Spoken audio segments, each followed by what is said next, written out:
On parle plutôt en face qu'en rang. Pourquoi? Parce que déjà, plus vous allez chercher des rangs, plus tout à l'heure ce qu'on disait, ce qui est expliqué auparavant pour les panneaux, forcément nous on est sur du pneumatique. Donc en pneumatique on est d'accord que la buse, on a un éclateur, on n'a pas de buse, c'est un éclateur, et c'est le flux d'air qui va transporter la goutte. Donc plus vous allez aller chercher loin, plus on est sur de la petite goutte, plus vous serez sujet à dérive. Au contraire, si vous traitez votre rang de passage plus le rang adjacent, là vous allez limiter la dérive. Vous allez voir, là on est sur un appareil qui est réglé, on est à 110, 115 ou 120 litres à peine, même pas, je crois qu'on est à 110, 115 plutôt. Et on a fait le choix sur l'appareil qui est ici de vous présenter, alors c'est pareil, il existe déjà des choses toutes simples au niveau des pneumatiques pour diminuer les dérives. Vous voyez celui-ci, là on voit directement les diffuseurs qui sont des mains de doigts. Sur celui-ci on a un petit embout gris qui est ici, et on a fait le choix volontairement pour vous expliquer un petit peu l'intérieur de cette pièce-là, de le démonter de l'autre côté. Alors vous allez voir, c'est quelque chose qui est tout simple, ça vient protéger ici la sortie au niveau du diffuseur. C'est un système d'effet Venturi, on vient recharger de l'air. Pourquoi? Je vous rappelle encore une fois, nous on cherche à avoir de l'air pour assurer le transport et le positionnement de la goutte. Et là on vient encore ramener de l'air, donc ce qui va limiter la dérive, et puis on va optimiser le positionnement sur la goutte, sur la feuille. Alors en termes de taille de goutte, par rapport à ce que vous avez vu tout à l'heure, nous on va être sur des embruns qui vont être beaucoup plus petits. Pourquoi? Sur du pneumatique on cherche la micronisation. On va être sur de la goutte qui va faire 100-120 microns. Ce que vous avez dû voir tout à l'heure, on est au moins sans problème au double, voire 350 facile en termes de taille de goutte. Donc après ça, l'incidence c'est au niveau de la couverture sur le rang. Ça après c'est adapté suivant votre vignoble.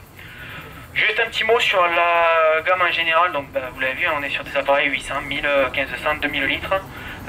Des rampes par couverture avec des systèmes de pré-réglage comme c'est le cas pour celle-ci. Vous avez ici possibilité de régler en fonction de votre largeur de végétation l'ouverture de la rampe. Donc ça c'est mécanique, vous faites une fois le réglage, vous arrivez au champ, après c'est hydraulique, sans perte de temps. Ou alors après le système de pandillard. Alors le pandillard que vous avez juste derrière, c'est aussi, comme vous le voyez, c'est encombrant comme les panneaux récupérateurs. Donc vous retrouvez les mêmes artifices que ce que vous ont présenté nos confrères auparavant. Donc tout ce qui est réglage hydraulique des hauteurs, le réglage des géométries variables via l'hydraulique, et bien sûr le télescopage au niveau du double diabolo qui est sur l'eau.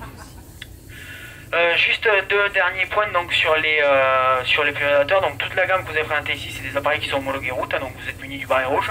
Donc sachez que vous pouvez vous déplacer sans aucun problème. Et juste un petit point sur le Zephyr, Rémi, si tu peux ouvrir le capot qui est juste derrière toi.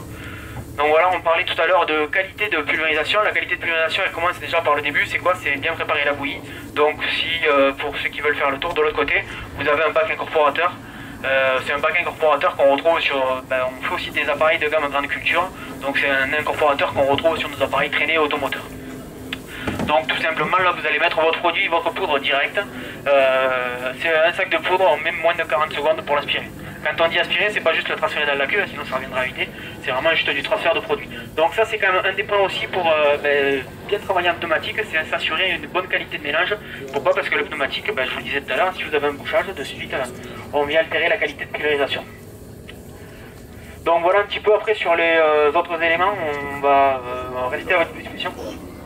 Au niveau des réglages de... Oui, ça après c'est ce que j'allais dire. Au niveau des gammes de rampe justement, donc par rapport à ce que disait tout à l'heure Sébastien, effectivement on a un besoin d'être plus loin de la végétation, puisqu'on est sur de la couverture dans ce cas-là. Donc là pour ce faire vous allez avoir différentes gammes de rampes pour pouvoir toujours vous coller au milieu de la végétation.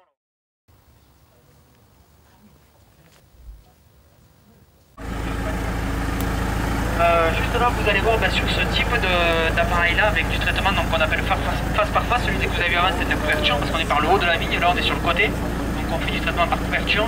Là on est vraiment beaucoup moins sujet aux dérives qu'on peut être sur le traitement par couverture.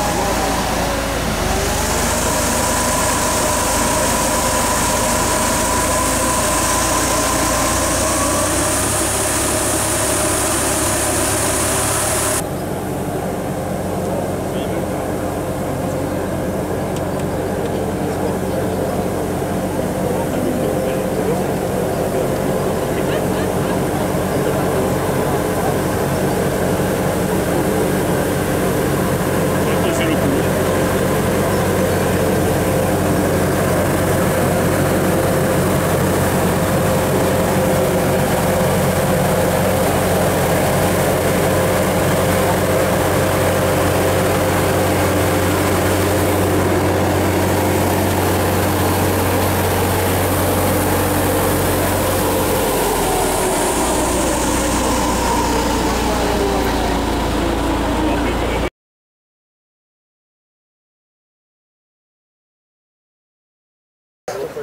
Donc bonjour à tous, on va passer à la présentation du pulvérisateur Lipco. Moi je suis Rémi Faure, inspecteur commercial Sud-Ouest France pour la société Clemens. Je suis présent aujourd'hui avec Richard Gaffier, donc les établissements Agri-Gaillac à Gaillac bien sûr. Donc nous, Clemens, on est distributeur Lipco sur la France en fait, puisque nous, Clemens, on est une entreprise allemande basée à Wittlich, près du Luxembourg, et Lipco est une autre entreprise allemande basée à Zasbar, une autre petite ville pas très loin de chez nous, et c'est là que les Lipco sont fabriqués, et donc Lipco utilise notre réseau de distribution sur la France pour les vendre. Donc là aujourd'hui on est sur un Lipco, donc un système tangentiel avec panneau récupérateur. Donc celui-ci est un 600 litres avec des panneaux des descentes de 160. Donc on est sur le système tangentiel avec les turbines cylindriques que vous pouvez voir à l'intérieur des panneaux. Donc on est avec 3 turbines superposées les unes aux autres, avec bien sûr des paliers avec des graisseurs à graisser après chaque utilisation.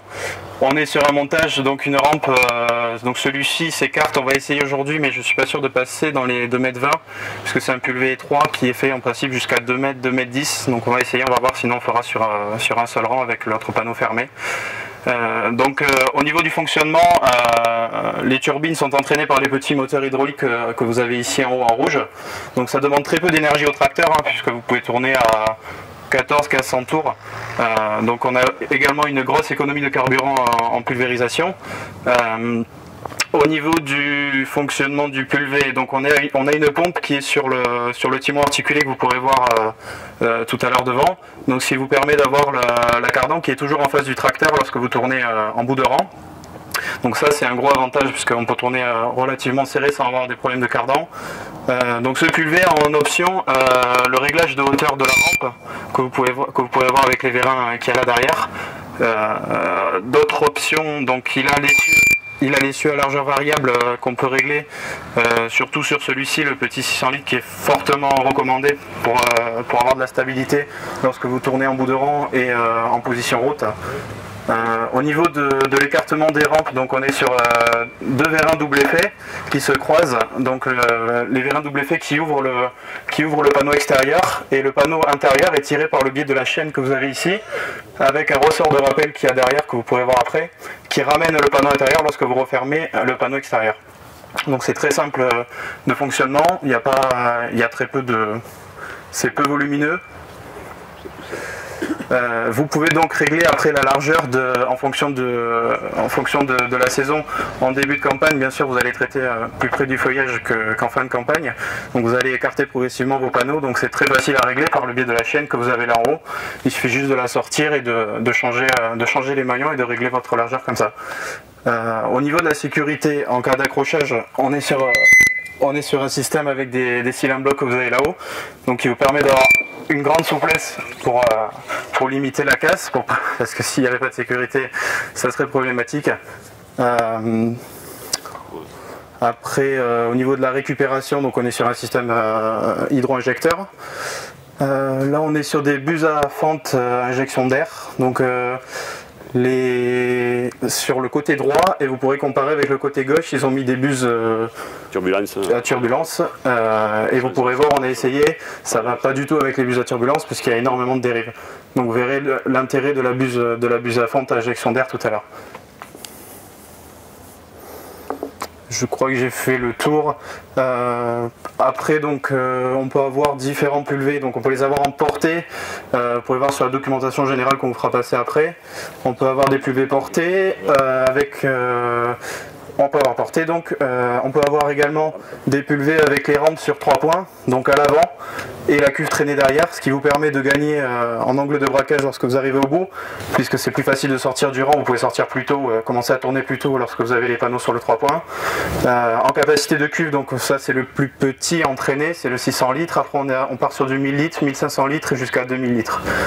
On peut également avoir des essieux bogies pour augmenter la stabilité. Ça aide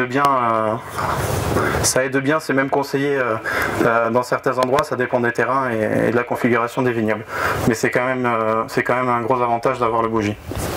Et au niveau récupération, les retours d'expérience des exploitations qui ont testé, vous êtes à peu près, vous commencez à combien et vous finissez à peu près Alors en début de saison, on est à peu près autour de 75-80% de récupération en début de campagne, ou même plus, ouais, je dis jusqu'à 85-90% en début de végétation, et en fin de campagne on se trouve entre 5 et 10% à peu près. Et la moyenne sur la saison c'est environ 35% de récupération. En termes de vitesse d'avancement, la vitesse d'avancement, on peut rouler à 5, 6, jusqu'à 7 maximum. La moyenne c'est 6 en général, 6 c'est bien. Sur le terrain des verts. Ah oui, j'ai pas précisé, on a une option de correction de dévers qui se rajoute, donc je l'ai pas là, avec un système parallélogramme avec un vérin qui vous permet d'avoir une correction. Là je l'ai pas aujourd'hui. Par contre dans les légers dévers avec le timon articulé, l'option avec le vérin, on peut décaler le PUV lorsqu'il se met un peu en crabe quand c'est humide dans les rangs de vigne et qu'il part sur le côté. On peut jouer avec le vérin sur le timon pour ramener le PUV dans le centre du rang.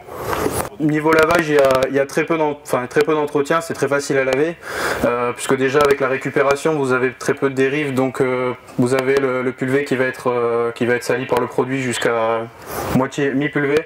Après sur l'avant du pulvé et le tracteur vous aurez rien normalement, donc il y a déjà ça qui est un gros avantage, et après il suffit juste de bien laver, enlever. C'est vrai que vous avez un peu, après les essimages, il y a des morceaux de feuilles qui viennent se coller sur la grille, mais bon c'est quand même très facile à nettoyer. Il n'y a pas besoin de nettoyer les bacs récupérateurs après chaque utilisation, vous le faites une bonne fois à la fin de la saison, vous démontez tous les bacs, c'est relativement facile, vous nettoyez bien et ça ne demande pas beaucoup d'entretien. Après, donc au niveau du travail, on préconise entre 5 et 6 bars, bon après ça dépend. Et au niveau de la pression hydraulique, il faut, en début de campagne, on va travailler autour de 80 bars de pression pour faire tourner les moteurs. Et en fin de saison, comme actuellement, on va plutôt être à 100 jusqu'à 110 bars maximum. Voilà, après, il ne faut pas tourner plus vite parce que vous risquez de griller les moteurs. Alors ce qu'on va proposer, c'est d'abord de faire une démonstration en statique et après avec les mêmes réglages d'avancer à 5 km/h, et on verra derrière la traîne qui sera différente avec les deux types de bus différents. Voilà. Et on va voir les deux types de bus qui sont utilisés. D'un côté les bus à fente et injection d'air qui ont l'avantage de réduire la dérive, de faire des gouttes moins fines, et donc les gouttes ont assez d'énergie pour traverser la végétation et être récupérées de l'autre côté par les panneaux. Ce que n'ont pas les propriétés des gouttes plus fines qui finalement ont peu d'énergie et elles sont emportées par la dérive avant d'atteindre l'autre panneau, surtout quand on va avancer. Est-ce qu'il y a un système de nettoyage du produit que vous récupérez? Parce que quand ça va traverser la végétation, ça va le charger avec des impuretés, des bouts de feuilles, des trucs comme ça. Est-ce qu'il y a un système de filtration? Il y a un filtre dans les hydros, dans les bacs. Il y a des filtres là à l'intérieur? Ouais, il y a un filtre à l'intérieur des hydros là. Donc déjà là il y a... De filtre. Comment? Rapidité de colmatage de filtre. On n'a pas de problème particulier, on n'a pas eu de problème particulier, non, que ce soit en Charente ou cette année on en a eu 9 de vendus. Il n'y a pas eu j'ai pas entendu dire qu'il y a eu de problème de colmatage en particulier. Donc. Maintenant voir le second appareil, le Coléos de la société DUG, qui est également une société spécialisée dans les panneaux récupérateurs. C'est un appareil ça qu'on a testé depuis quelques années au sein de l'unité de l'IFV à Montpellier, là, auquel j'appartiens.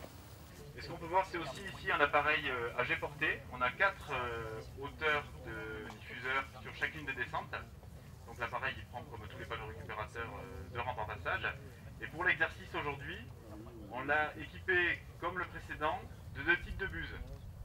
À droite, des buses à injection d'air, toujours des IDK de chez Lechler. Alors les IDK c'est des buses à fente.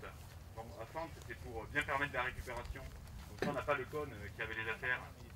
Donc on a un flux qui est des G-pinceaux très dirigés, comme ça permet, le temps que le panneau avance, ça permet de bien tout récupérer, on pourra le voir. Et de l'autre côté, des buses classiques utilisées pour la grande culture, qui ne sont pas injection d'air, et on verra le même défaut que ce qu'on a vu tout à l'heure, c'est-à-dire beaucoup d'embrun à des pressions qui ne sont pas extraordinaires, de l'ordre de 6 bars. C'est comme ça qu'on conseille d'utiliser les IDK, parce que par rapport à la pulvérisation pneumatique qui fait des très très fines gouttelettes et qui sont sujettes à la dérive, l'intérêt avec le jet porté, c'est de pouvoir découpler le flux d'air de la taille des gouttes. C'est-à-dire on peut choisir exactement la taille des gouttes qu'on veut, et l'air ne sert qu'à porter les gouttelettes au sein de la végétation. Et même moins que ça à les porter, c'est à agiter la végétation pour que ça pénètre bien. Donc on change vraiment de système quand on passe du pneumatique avec le jet porté. Et par exemple, c'est très intéressant en début de végétation, où on n'a pas besoin de beaucoup d'air pour pénétrer, et d'ailleurs on n'aurait pas idée d'utiliser par exemple un pneumatique pour appliquer des herbicides.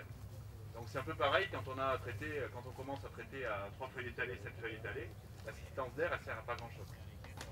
Donc l'avantage là du jet porté, c'est le pouvoir découpler. On réduit considérablement l'air en début de végétation et voilà, et ça suffit. On verra des résultats d'essai cet après-midi. Donc la seule chose à retenir, c'est du côté des buses d'injection d'air et des buses classiques pour voir les différences de dérive.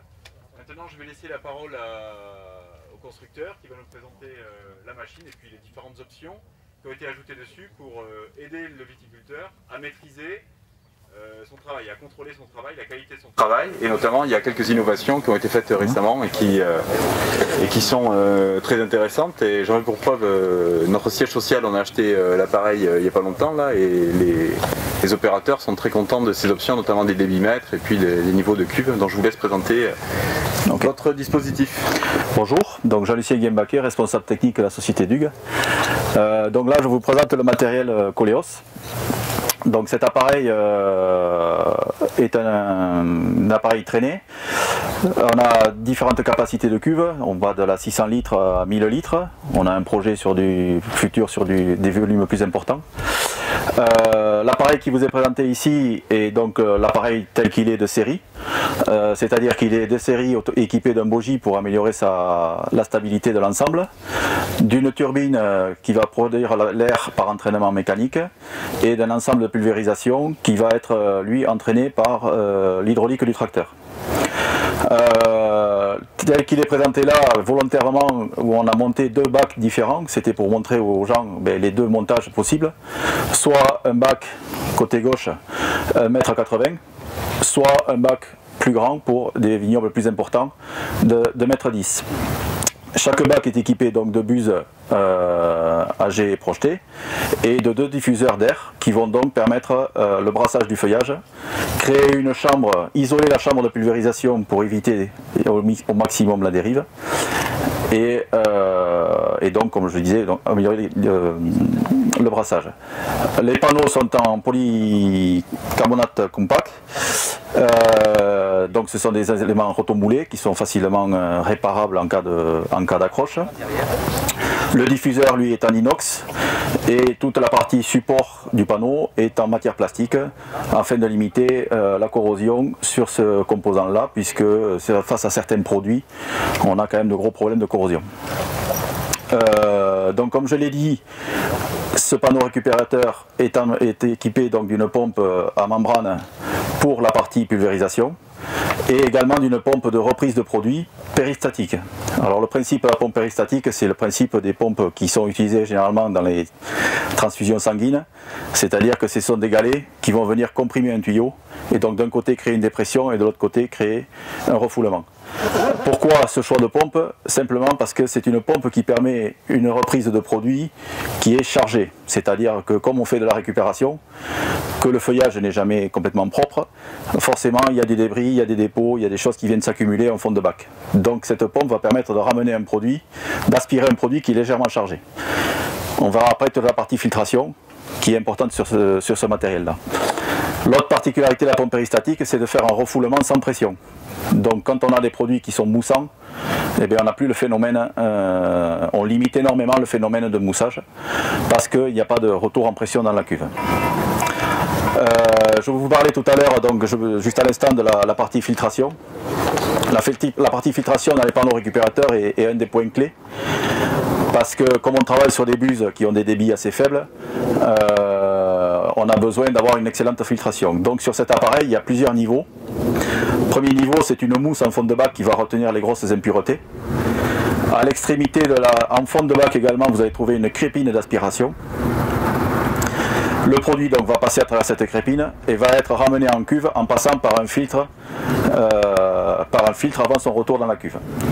Une fois le produit en cuve, il est réaspiré donc par la pompe à membrane. Et là également, on a une filtration avant la pompe de membrane et on retrouve une dernière filtration à l'entrée de la ligne de jet. Donc l'enjeu, c'est effectivement d'avoir un produit le plus filtré possible, de manière à limiter et si possible à annuler les phénomènes de bouchage de buse. malgré tout, on arrive quand même, suivant la taille des buses, à avoir des phénomènes de bouchage dans certains cas. Donc pour cela, l'appareil est équipé de 2 débitmètres, un débitmètre sur chaque ligne. Donc quand on parle de ligne, ça comprend chaque paire de panneaux. Le débitmètre étant là pour indiquer bien sûr à l'utilisateur le volume, enfin le débit qu'il est en train de pulvériser. Et va également permettre de détecter le bouchage des buses, puisque dès l'instant qu'une buse va se boucher, le débit va diminuer et donc va donner un signal, va avertir l'utilisateur qu'il y a un souci. Il est également équipé, cet appareil, d'une jauge de niveau dans la cuve, de manière à contrôler en permanence le niveau de la cuve. Et ce système va nous permettre de calculer le volume pulvérisé sur le vignoble. Je m'explique, les 2 débitmètres par calcul vont permettre de calculer le débit pulvérisé total, et par différence avec le niveau en cuve, on va connaître le débit qui est laissé sur la parcelle. L'intérêt, c'est toujours en permanence de maîtriser son taux de récupération et comparé au taux d'application du produit. Le fonctionnement est relativement facile. Donc une commande électro-hydraulique pour la partie mouvement et mise en route des pompes. Je l'ai dit, la turbine, donc entraînement mécanique. On peut travailler sur cet appareil-là sur un mode éco, puisqu'on ne nécessite pas beaucoup de puissance, on est sur du 25 chevaux. En termes de débit, on a besoin d'à peu près 20 litres, entre 20 et 25 litres de débit au niveau de l'alimentation hydraulique. Autre particularité, le réglage en cabine de la pression de pulvérisation et la possibilité également de couper la partie agitateur, puisque ce sont des agitateurs hydrauliques, pour limiter par exemple l'effet moussant si on a des produits moussants. Au niveau des options, donc j'ai pas parlé de la partie largeur de plantation. Aujourd'hui on a différents matériels, on va des matériels de 1,50 m en largeur de plantation à 3,20 m et en option à 3,50 m. Bien sûr pas sur la même gamme d'appareils, mais c'est les dimensions que l'on tient. En termes d'ouverture de panneaux, généralement sur des vignobles comme ici, on va travailler sur une ouverture de panneaux d'à peu près 80 cm, 1 mètre, et on peut aller jusqu'à 1,30 m pour des ouvertures, pour des vignobles beaucoup plus charpentés.